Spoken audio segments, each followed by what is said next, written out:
So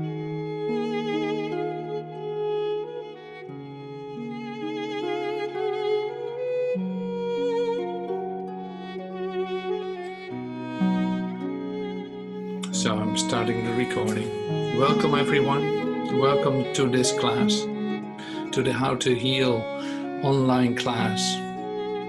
So this is your time to recline, just to step back out of the world, to relax your attention, as I love to say, is like relax your attention from the world, relax your attention from your personal issues, relax your attention from your smartphone, unless you watch this by smartphone.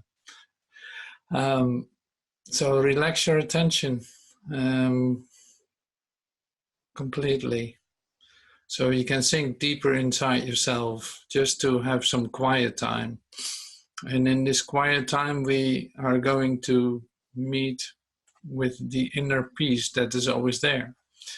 So this quiet time is always available for you. You don't have to wait for anyone to tell you that you can take your quiet time. You don't have to wait for anyone to tell you, and on the other hand, you have no idea how beneficial quiet time is to you. Like, you forget it all the time. As I speak for myself, you forget it all the time.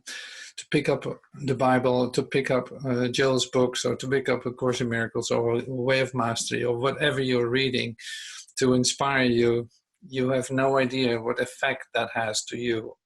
And there's no exception to it when I speak for myself, and I do.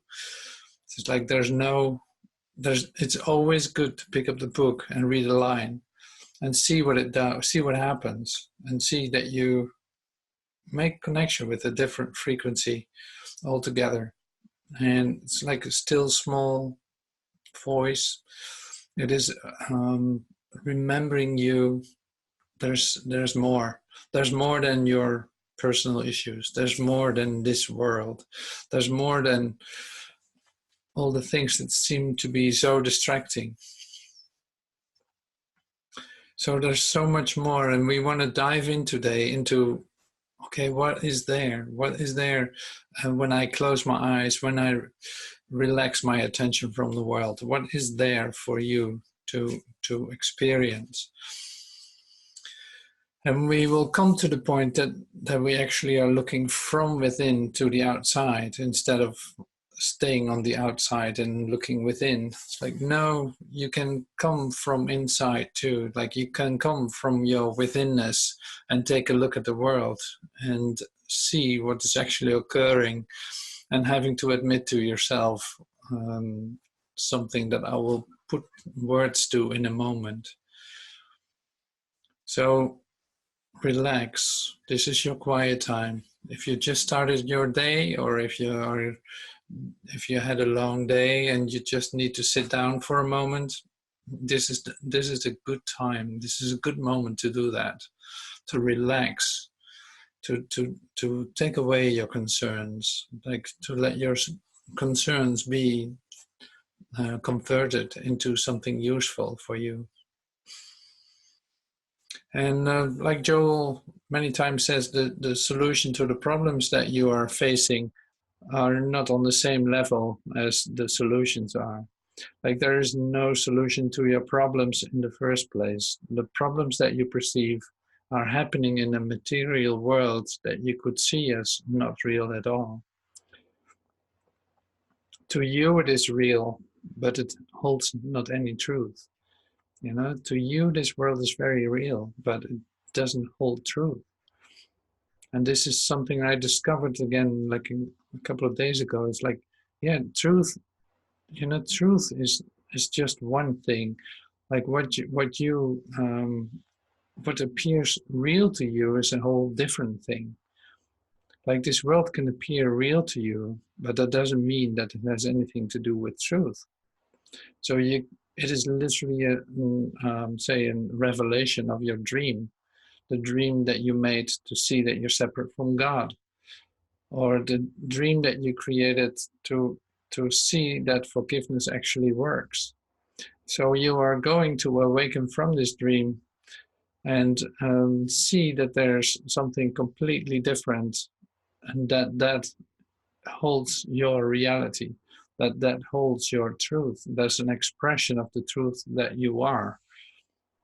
See, and that is quite different than just what you think is real. Like, illusions can be as strong in their effects as is the truth. So it is like the mirage that you're actually looking at appears to be very real, and don't tell me it doesn't. Like, you're confused by it many times during the day, that you take it serious, or that you have to think that you have to control it, that you have to think that you have to adjust it to the way you think it should be. You do this all the time. You imagine yourself walking into a room. Look at what you do. Like, the first thing you do, and notice it when you do it the next time. It's like you always have to put a chair in a different place. Just little adjustments. Always, like, or it's like, it's never good. You need to adjust it. You need to put your own handwriting in everything that you're in, and every scenery that you're in. Even though you can be aware of that there's more than this. So it's like, that's just a human, say, tick, or however you want to call it. Yeah, it appears to be uncontrollable behavior.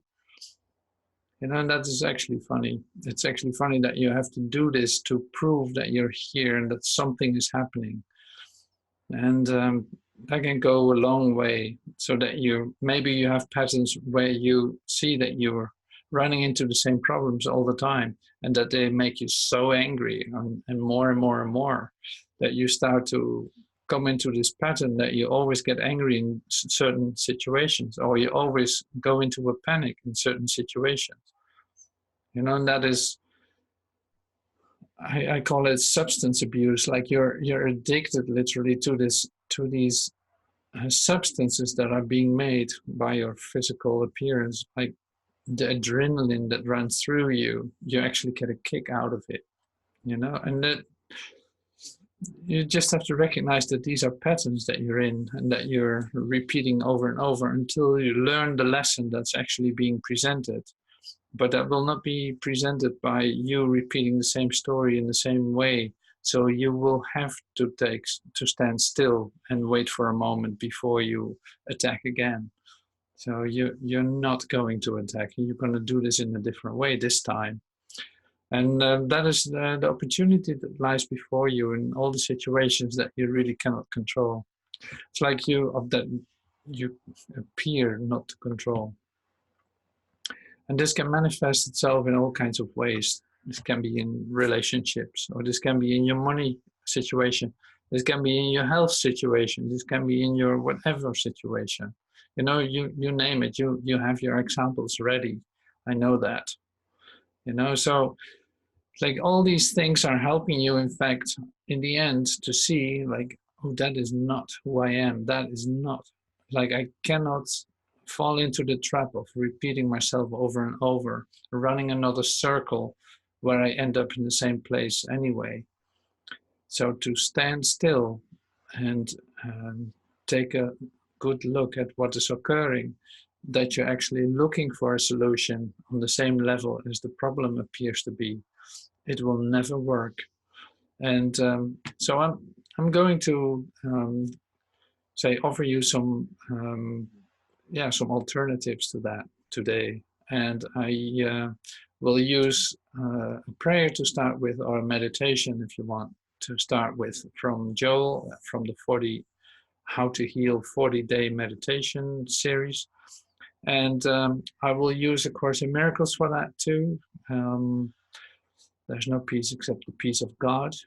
And I will use lesson 7 from Way of Transformation, just a little part of it, just to really get to the crux of this, and see that there's so many opportunities to make yourself happy instead of repeating the same cycle. Because when you say cut the cycle, that your energy level will just lift up, and that you feel much lighter, literally. Also, that you have more energy, And at the same time, you discover how easy that was. You know, it didn't depend on your doings.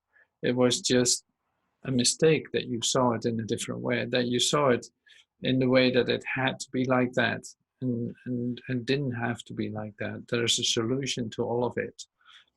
And not that there's a solution to the problem, but there's a solution available. And we're going to deeply make contact with this solution today. So again, sit back and relax and chill out, whatever words you're going to use for that. And I'm going to start with the meditation. I read it from a little tablet here.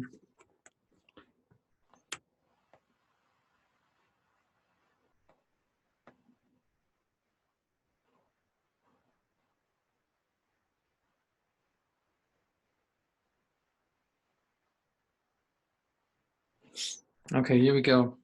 So this is about your true self, your reality, your truth. You dwell in the secret of the Most High. Now you see that without the practice of these truths, the Bible is nothing more than a lesson in a book on a table. It is not living. It is not demonstrable. Actually, it is true that I and the Father are one, and therefore I live in God and God lives in me. I in thee and thou in me, for we are one. But just as you have to see that supply is invisible, health is invisible, so you have to see that safety and security are invisible properties of God, and you are in them. You dwell in the secret place of the Most High. You don't go there Sundays exclusively. You are there morning, noon, and night. You dwell, you live in the secret place of the Most High. You live and move and have your being in God. If you realize that you yourself are invisible, you dwell in the secret place of the Most High. So I'll repeat that once more. Now you see that without the practice of these truths, the Bible is nothing more than a lesson in a book on the table. It is not living, demonstrable word. Actually, it is true that I and the Father are one, and therefore I live in God and God in me, and I in thee and thou in me, for we are one. But just as you have to see that supply is invisible, health is invisible, so you have to see that safety and security are invisible properties of God, and you're in them. You dwell in the secret place of the Most High. You don't go there Sundays exclusively. You are there morning, noon, and night. You dwell. You live in the secret place of the Most High. You live and move and have your being in God. If you realize that you yourself are invisible,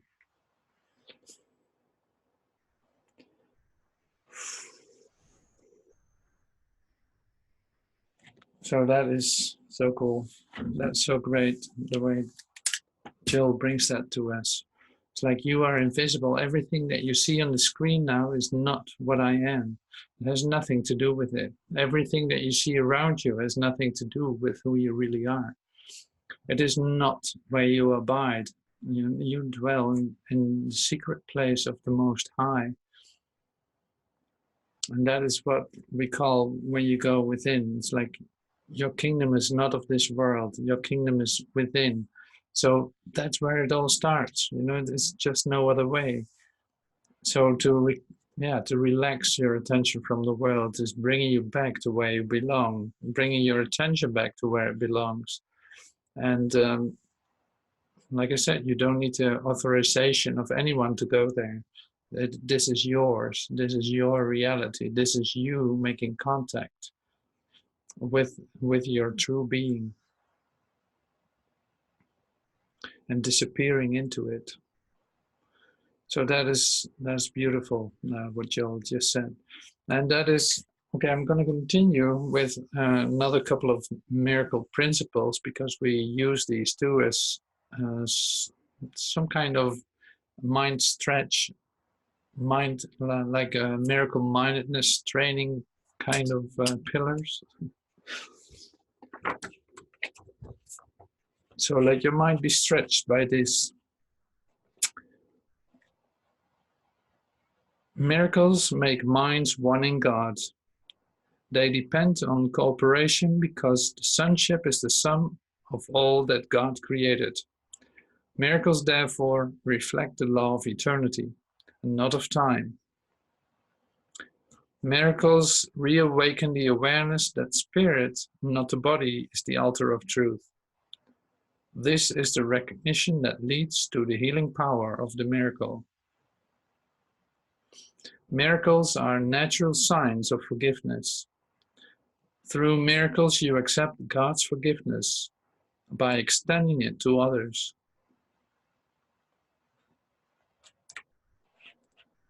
Miracles rearrange perception and place all levels in true perspective.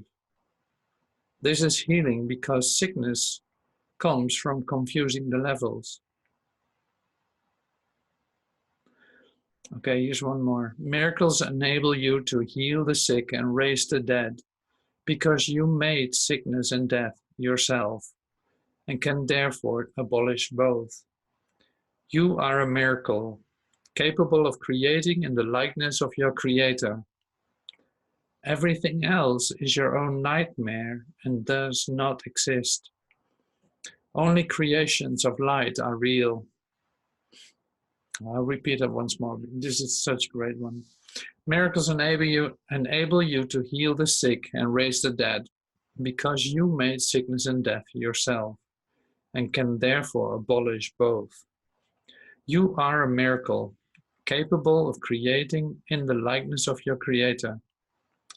Everything else is your own nightmare and it does not exist. Only creations of light are real.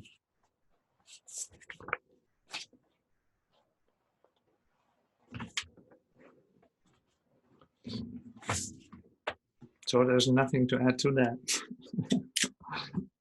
It is like these are just miracle principles. This is the way that works in the sense. So it's like a little veil is lifted. How you, so basically when you enter into your miracle mindedness, what can happen and what your true service to your brother is, and what's actually the source is of all that you perceive as being your own nightmare. You know, so that is so great. So it realigns you already. It's like, oh yeah, okay, well, of course, yes.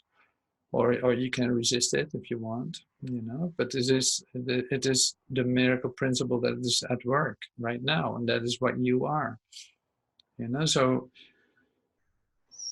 like I said, there's no discussion about it. It's not that we have to discuss this, or it's like, oh, can you, yeah, is that true or is that not true? No, these are principles. These are miracle principles that are working. It's like this is working that way.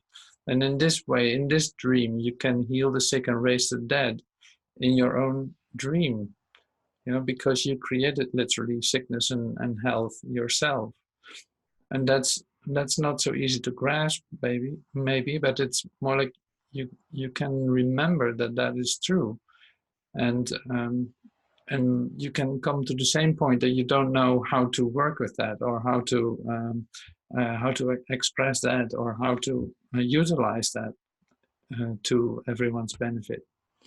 So that's where the help comes in, and you can of course ask your Holy Spirit, your personal Holy Spirit, how am I supposed to look at this? How am I to apply this? What can I do with this? You know, how can I do this? But then the direction will always be the same. So you can only ask this when you go within and let go of the world for a moment. So really deeply make contact, but there's something that your soul doesn't want to be confused anymore about. You want this to be resolved. You come to the bottom of it, literally. And that is the opportunity to heal, you know. So how to heal is to go to make contact with your soul and see what its desire is, and see what it's actually being confused about in the first place, and having the opportunity that that can be realigned, that that can be readjusted, and that that can change. Okay, so now I got this piece from Way of Transformation. And in the Way of Transformation, there's always something that you have like, oh, that is really cool to read. You know, that's really nice, because that really puts your attention right where I have to take a look at. So this is how I use it. Like, it will always tell me something like, oh, that I didn't expect myself that that still was an issue, or that I had to take a look at that. But this will always bring something up for you to take a look at. So last class I used the lesson 7.2, and now I use a little different part, because every lesson is so packed full of things to look at, or beautiful episodes that you want to repeat and remember. That's why I read this to you.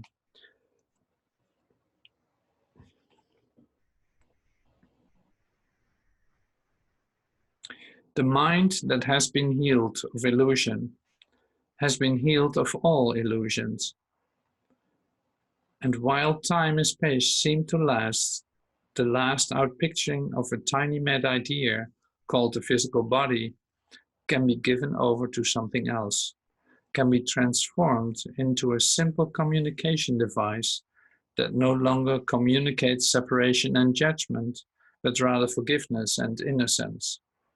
It becomes nothing, and it is picked up and used only in those ways that can speak, gesture, move, act, make something in the world that touches the world with the blessing of the good, the holy, and the beautiful. Now, see, that is what I call like very compact. There's a very compact bunch of information. So it's like, okay, so if this body can be used, but if I'm awake, I can literally, my body is going to be used in a different way.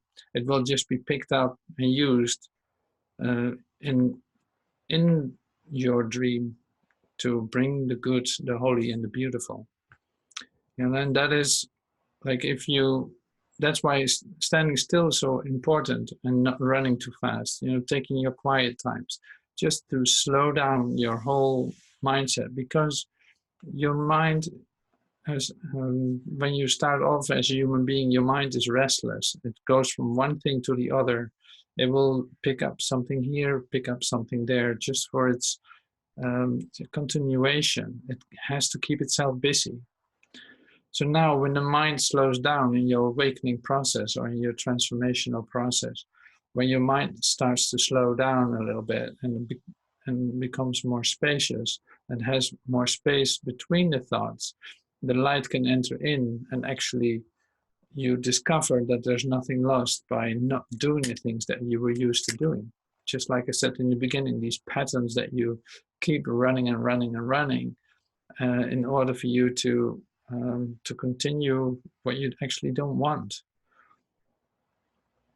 So that's why it's so good to stand still, to have your quiet times, just to during the day pick up the book and pick up whatever book, whatever spiritual book, and read a line out of it, so that you remind yourself of the communication that is occurring. There's so many opportunities. So this is only one paragraph. I'll read it once more, because I probably lost half of it too. The mind that has been healed of illusion has been healed of all illusions. And while time and space seem to last, the last outpicturing of a tiny mad idea called the physical body can be given over to something else, can be transformed into a simple communication device that no longer communicates separation and judgment, but rather forgiveness and innocence. Wait, I'll wait a moment here. So you've used your body to communicate separation and judgment. That's interesting, isn't it? But now in your awakening process, you come to the point where you start to communicate forgiveness and innocence. Like you start to doubt your own perception. You start to doubt what you're seeing has anything to do with reality. Up to the point that you start to see it becomes nothing. And it is picked up and used only in those ways that can speak, gesture, move, act, make something in the world that touches the world with the blessing of the good, the holy, and the beautiful. So here you have your purpose for being here, you know. So it's like, well, when you wake up, what am I supposed to do now? Isn't this over now? Like I personally had the idea of retirement when I started to have deep awakening experiences. I had like, oh my God, I'm retired now. It feels like retirement. I don't have to work anymore. I don't have to do this and that. I'm just going home and that's it. Like, no, that's not true. So this is about 90 years later, and I find myself here teaching class online and reading these words again. You know, they come to me. They remind me of, oh, yeah, you're going to be used in a different way. Your life as a personality or as a personal you has ended in that sense. So it's like you literally are born into a spiritual man. And that doesn't mean that you're very special or whatever. No, it means that you start to express yourself in terms of innocence. And you want to add something to this world, not by your own purpose, but by the inspiration of spirit. Literally, you're going to be used for the things that will bring the holy, the beautiful, and the good to the world. Until you forget about every idea you hold about this body, and suddenly you experience yourself in a completely different way again. But that becomes more and more obvious, and that becomes more and more closer at hand, so to speak, that you really are not interested anymore to do anything else than that. And that's what I discovered myself too. It's like there's not so much that thrills me to do. So to meet someone and see meet them in innocence and in joining and in light would be the most the incredible thing that can happen, you know. But any worldly goals right now are just like, I have no idea what to do with that. Like I don't feel moved to do that at all. So I find myself just extending myself as when I feel moved, I'm moving. And when I feel that I have to say something, it will be given to me and I will speak. I'll open my mouth and the words flow out. So do you recognize this for yourself? You probably do, because this is so universal in that sense in your awakening process. You know that this is so. And you try maybe sometimes to do things and then you see like, oh my God, no, that's absolutely not what I'm looking for. Oh, what was I thinking? I still do that too. It's like, it's unbelievable. You still come up with ideas that you think you want, and suddenly it's like, nah, I already know that I didn't really want that. And I'm not really looking for that at all. So you gotta forgive yourself. Like it's also good to, well, maybe I should say this out loud. I mean, it's also good to be aware of your own corruption in this, you know. It's like, yeah, I'm not a holy saint 24/7. No, not at all. So you don't have to.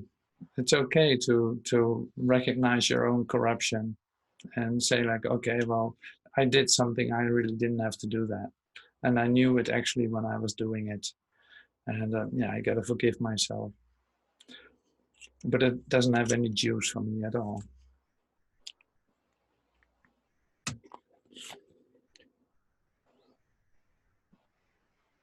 Okay, so I continue a couple of paragraphs later.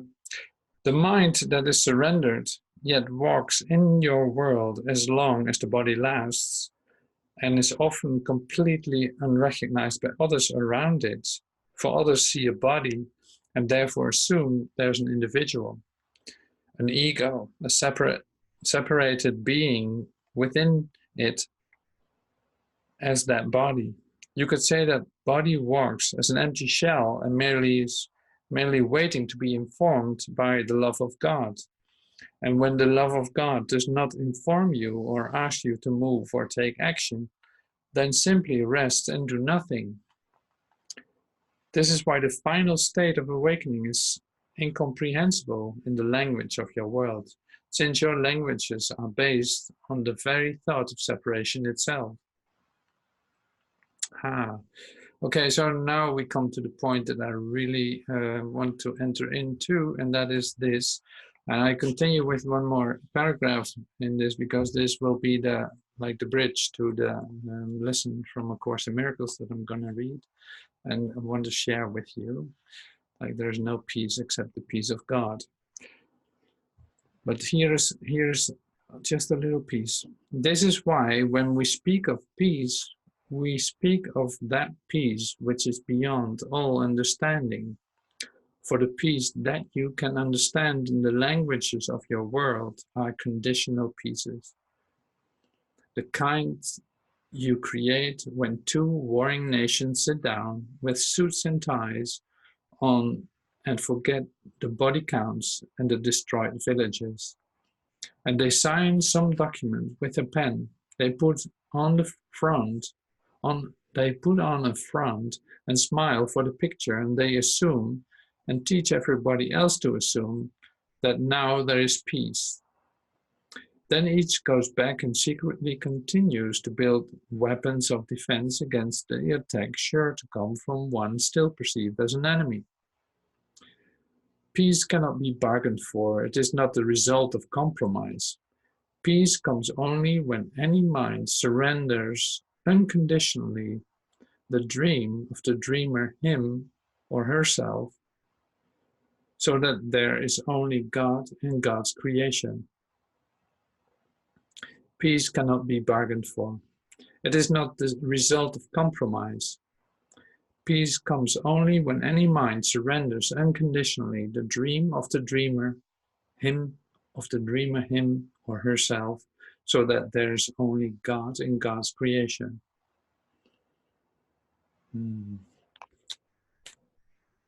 So this peace goes beyond all understanding, because your understanding of it is already based in separation, just like the words we are using is still based on separation. And this is also the point where I referred to just a moment ago, in terms of you start to look from within as outside. So then there's basically no words that can describe what you see, because it is literally beyond your description.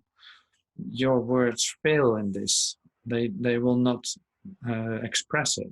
It's the same as when you have your experience of the love of God. When you deeply experience that, there's not so much that you can use to express yourself. It will just be like, thank you, or I'm so grateful, or you start to cry, or you start to laugh, or you start to breathe, or I don't know what you're going to do. But see, there's not much that useful in the expression. So in that sense, thank you is then the least you can do.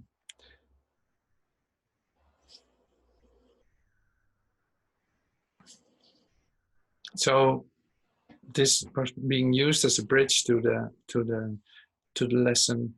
There's no peace except the peace of God, and this brings you even home more deep than the words that I've read before, because this is basically where you end up. It's like, are you ready to come home? Are you recognizing that this world really holds nothing that will make you happy? This world really is not your home. So why not enter in, go within, and say, relax your attention from the world and dive deeper into the kingdom that is within you. Like, you can always come home, and you know what home is. You'll have a memory of home. You have a memory of home, and that comes up, and it is, yeah, it also disappears again, but still it is always there. There's always an idea of home that you're looking for. And now I can tell you, like, you have found that place. It is within you, and it's nowhere else to be found.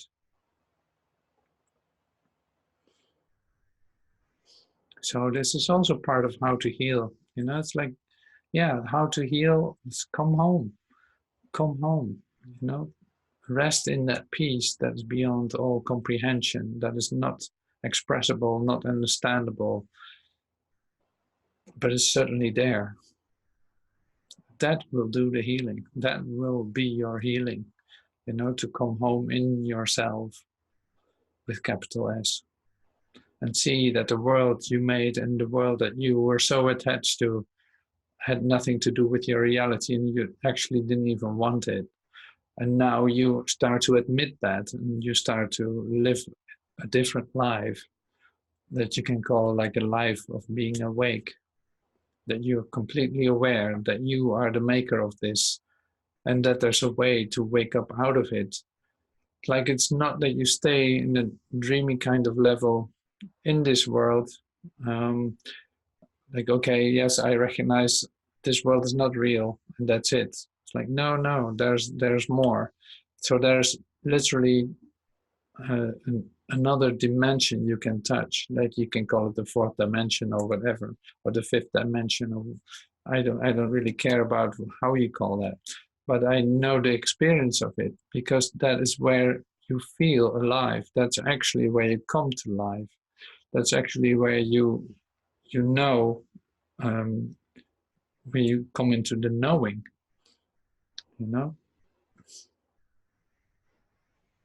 So there's no peace except the peace of God. I'm going to read some of it.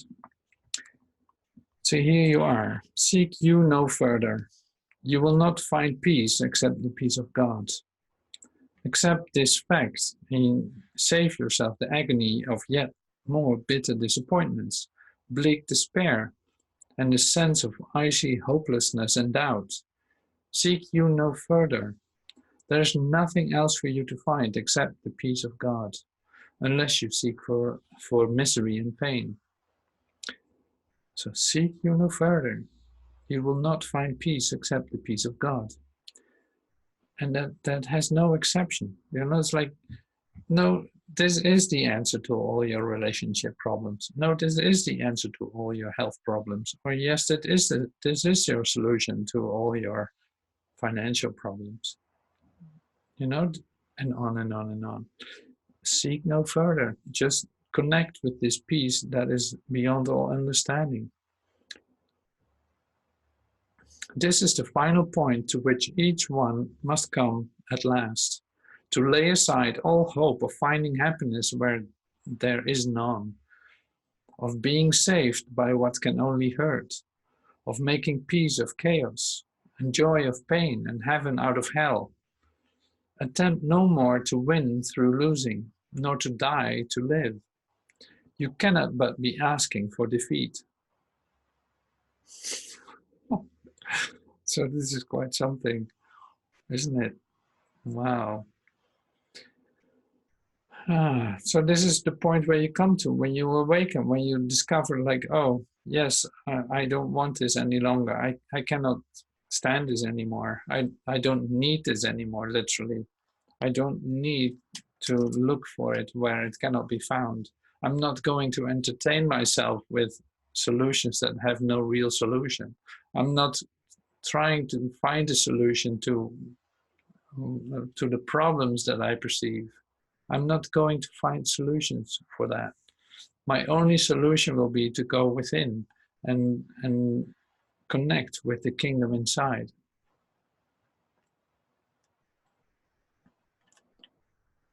Okay, so here's the homecoming.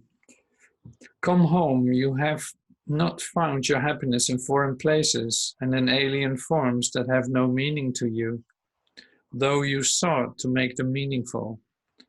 This world is not where you belong. You are a stranger here. But it is given you to find the means whereby the world no longer seems to be a prison house or jail for anyone. But it is given you to find the means whereby the world no longer seems to be a prison house or jail for anyone. Come home, you have not found your happiness in foreign places and in alien forms that have no meaning to you, though you sought to make them meaningful. This world is not where you belong. So, and then you have your days where you can experience this so profoundly. Like today, I had a day that I experienced this so profoundly. Like the meaninglessness of it was dripping off the world, literally. And that's why I'm so excited to just be able to express myself during this class. It's like, oh, what a relief. There's such thing as the truth. You know, I don't have to do this anymore. So I'm not looking for my happiness where it isn't. There's no need for it to do that any longer. But there's a need for you to stop looking for it in the world. You know, there's no need for it, but you still find yourself doing it. Don't do it. You don't have to do it. Just there's no other way to be in peace, literally, than to give up the world where you don't belong. And it doesn't mean that you don't have to do anything in it. No, we just read in the way of transformations, like, no, you're going to be picked up when you're needed. You're going to be moving around, or you're going to move, or you're going to speak when that is being stirred up in you and you find yourself doing things, you know, inspired by spirit. So, and when you don't feel that, don't do it. Stay with this feeling. Stay with your inner communication in that. If you don't feel that you're being moved, then don't move. If don't feel that you have to speak, then stop speaking. And just be quiet and go inside and have your great moment with yourself, you know, have your inner quiet time.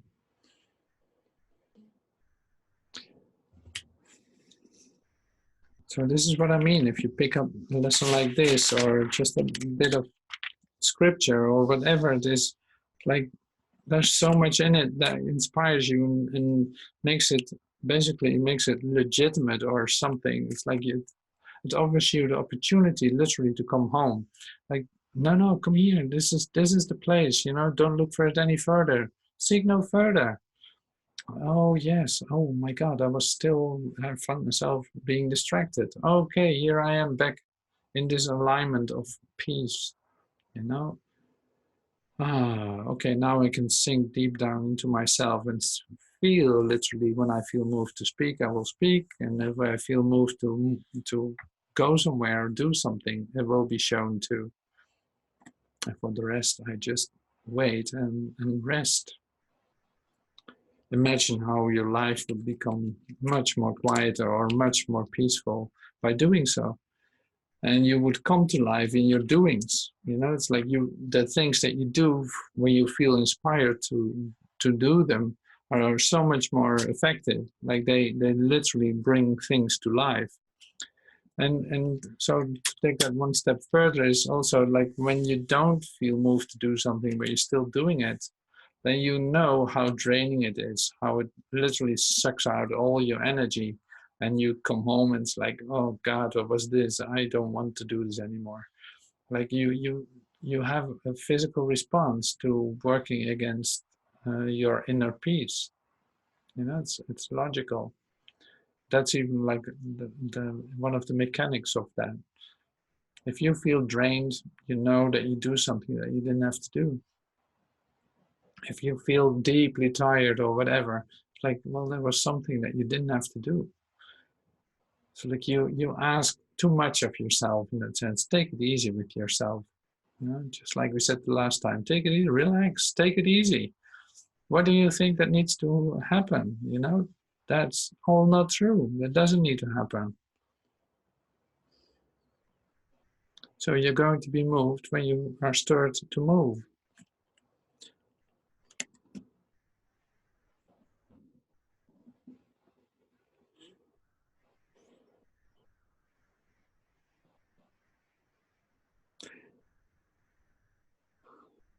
There's no peace except the peace of God, because he has one Son who cannot make a world in opposition to God's will and to his own, which is the same as his. What could he find? What could he hope to find in such a world? It cannot have reality because it was never created. Is it there? Is it here that he would speak? Sorry. Is it here that he would seek for peace?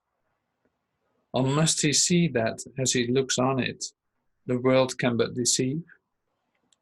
Yet can he learn to look on it another way and find the peace of God?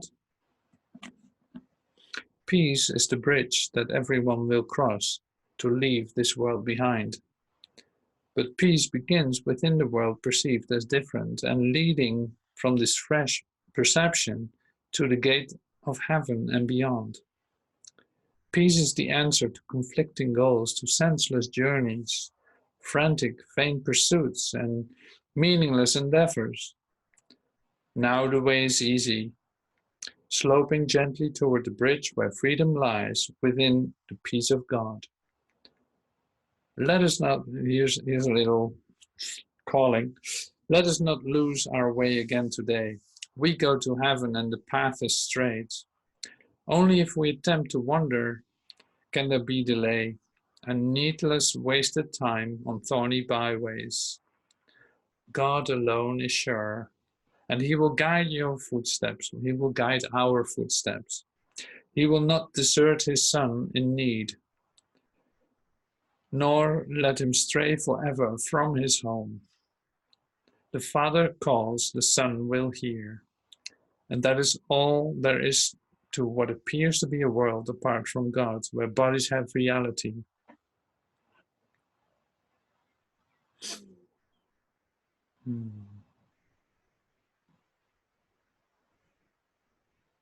Today we seek no idols. Peace cannot be found in them. The peace of God is ours, and only this will we accept and want. Peace be to us today, for we have found a simple, happy way to leave the world of ambiguity and to replace our shifting goals and solitary dreams with single purpose and companionship. For peace is union, if it be of God. We seek no further. We are close to home and draw still nearer every time we say, there is no peace except the peace of God. And I'm glad and thankful it is so.